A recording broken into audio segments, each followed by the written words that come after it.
America ने अपने शहीदों की संख्या 18 से घटाकर 14 कर ली है। यूएस के हमले में 4 ईरानी भी मारे गए हैं। लगातार 13 दिन हो गए हैं ईरान और अमेरिका के बीच में युद्ध जो शुरू हुआ है सीज़फायर खत्म होने के बाद, और एक दूसरे पर वार पलटवार जारी है। क्या ये युद्ध खत्म होगा या एक बार फिर से उसी तरह का दौर देखना पड़ेगा जैसा पिछले 1 महीने से ज़्यादा का युद्ध चल रहा था।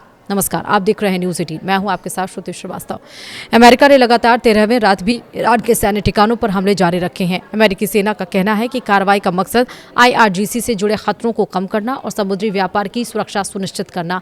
इस बीच हॉर्मुज़ जलसंधि के पास स्थित केशम द्वीप और अहवाज में धमाकों की खबरें सामने आई हैं। विस्तार से समझते हैं क्या है। दरअसल पश्चिम एशिया में तनाव थमने का नाम नहीं ले रहा है। अमेरिका ने लगातार 13वीं रात भी ईरान के सैन्य ठिकानों पर हमले किए, जबकि हॉर्मुज़ जलसंधि के पास धमाकों की आवाजें सुनी गईं। इसी बीच राष्ट्रपति डोनाल्ड ट्रंप ने साफ कहा है कि ईरान अभी समझौते के लिए तैयार नहीं है और उसे ऐसी ही कार्रवाई की जरूरत है। जवाब में ईरान ने चेतावनी दी है कि अगर हमले जारी रहे तो अमेरिकी ठिकानों पर पहले से ज्यादा ताकतवर पलटवार किया जाएगा। वहीं अमेरिकी सेना की सेंट्रल कमांड सेंटकॉम ने भारतीय समय के मुताबिक सुबह 5 बजे बताया कि ईरान के सैन्य ठिकानों पर एक और दौर की कार्रवाई शुरू की गई है। यह लगातार 13वीं रात है जब अमेरिकी बल ईरान से जुड़े सैन्य टारगेट्स पर हमले कर रहे हैं। अमेरिका का कहना है कि इन हमलों का उद्देश्य इस्लामिक रिवॉल्यूशनरी गार्ड कॉर्प्स यानी कि IRGC से जुड़े खतरों को कम करना है और अंतर्राष्ट्रीय समुद्री व्यापार की सुरक्षा सुनिश्चित करना है। इधर ईरान से सामने आ रही रिपोर्ट के मुताबिक हॉर्मुज़ जलसंधि के पास स्थित रणनीतिक केशम द्वीप पर कई धमाकों की आवाजें सुनी गई हैं। अहवाज शहर में भी विस्फोट होने की शुरुआती खबरें हैं। कुछ स्थानीय रिपोर्टों में केशम के ऊपर उड़ रही एक संदिग्ध वस्तु को मार गिराने का दावा भी किया गया है। हालांकि इसकी आधिकारिक पुष्टि नहीं हुई है। ट्रंप का सख्त संदेश भी सामने आया है। व्हाइट हाउस में एक कार्यक्रम के दरमियान राष्ट्रपति डोनाल्ड ट्रंप ने कहा, अमेरिका ईरान के खिलाफ अभियान में बेहद अच्छा प्रदर्शन कर रहा है। उन्होंने भी कहा कि ईरान बातचीत करना चाहता है लेकिन अभी किसी समझौते के लिए तैयार नहीं है।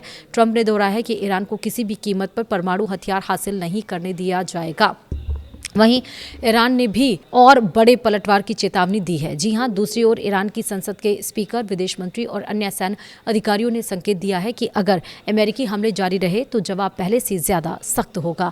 अधिकारियों का कहना है कि क्षेत्र में मौजूद अमेरिकी सैन्य ठिकाने आगे भी निशाने पर रह सकते हैं। अमेरिकी सैनिकों का जर्मनी में भी इलाज हो रहा है। इस बीच हालिया ईरानी हमलों में घायल हुए करीब 1 दर्जन अमेरिकी सैनिकों को इलाज के लिए जर्मनी के एक अमेरिकी सैन्य अस्पताल भेजा गया है। पेंटागन के मुताबिक जुलाई की शुरुआत से अब तक करीब 100 अमेरिकी सैनिक घायल हुए हैं। हालांकि अधिकांश को मामूली चोटें आई हैं और वे दोबारा ड्यूटी पर लौट चुके हैं। अब तक इस युद्ध में क्या कुछ अपडेट्स आए हैं कल रात से, वो समझिए। अमेरिकी रक्षा विभाग यानी कि पेंटागन ने ईरान युद्ध में मारे गए अमेरिकी सैनिकों की आधिकारिक संख्या 18 से घटाकर 14 कर दी है।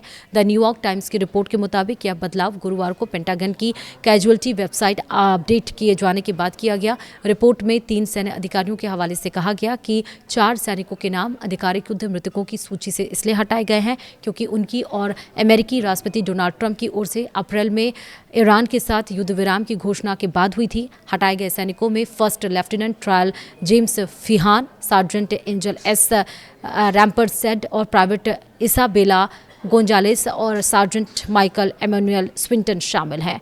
वहीं इराक और कुवैत के बीच स्थित अब्दाली बॉर्डर क्रॉसिंग पर एक ही दिन में कुछ घंटों के अंतराल पर 2 बार हमला हुआ है। यह सीमा चौकी दोनों देशों के बीच व्यापार और यात्रियों की आवाजाही के लिए सबसे अहम मानी जाती है। रिपोर्ट के अनुसार इन हमलों में कोई हताहत नहीं हुआ है, लेकिन कथित ड्रोन हमले से कुछ भौतिक नुकसान जरूर हुआ है। कुवैत के रक्षा मंत्रालय ने यह नहीं बताया है कि हमला किसने किया या ड्रोन कहां से आया। मंत्रालय ने कहा कि हमले के बाद आग लग गई थी, जिस पर दमकल कर्मियों ने काबू पा लिया। मलबा इकट्ठा करने के लिए बम निरोधक टीम भी मौके पर भेजी गई है।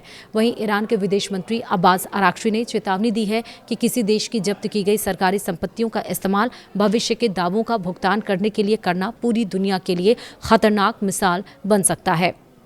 उन्होंने सोशल मीडिया प्लेटफॉर्म एक्स पर कहा कि ऐसा कदम अंतर्राष्ट्रीय व्यवस्था के लिए गंभीर परिणाम ला सकता है। आराक्ची ने लिखा कि किसी दूसरे देश की संपत्तियों को जब्त कर असंबंधित भविष्य के दावों का भुगतान करना एक भड़काऊ मिसाल है।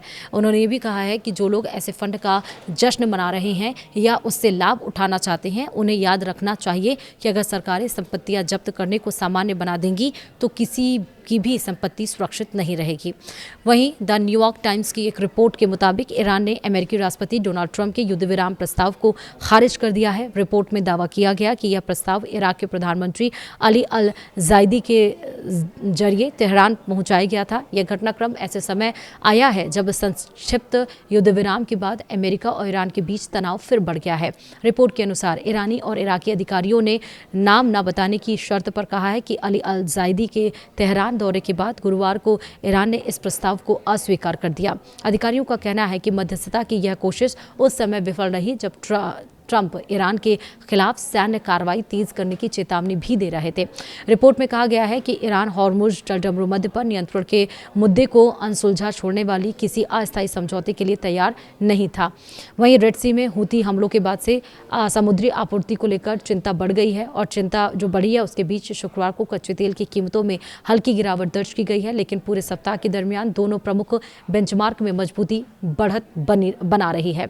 रिपोर्ट के मुताबिक इन हमलों से एक और अहम समुद्री मार्ग के प्रभावित होने की आशंका बढ़ गई है। रिपोर्ट के अनुसार ब्रेंट क्रूड वायदा 72 सेंट यानी कि 0.72% गिरकर $99.97 प्रति बैरल पर आ गया है। हालांकि पूरे सप्ताह में इसमें 13.5% की बढ़त दर्ज होने की उम्मीद है। वहीं अमेरिकी West Texas Intermediate crude 70 cent यानी कि 0.76% गिरकर $91.49 प्रति बैरल पहुंच गया है, लेकिन सप्ताह भर में इसमें 10.9% की बढ़त का अनुमान जताया जा रहा है। और इसको लेकर अगर आप शेयर मार्केट की बात करें तो शेयर मार्केट पे काफ़ी ज़्यादा असर आया है।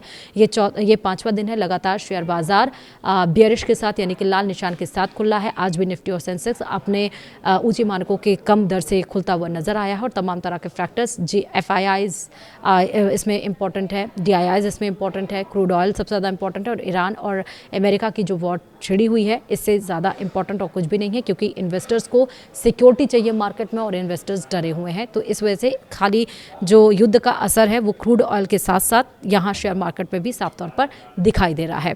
अपडेट्स जैसे आएंगे और आपको बताएंगे इस खबर के बारे में, लेकिन फिलहाल इस वीडियो में इतना ही। नमस्कार।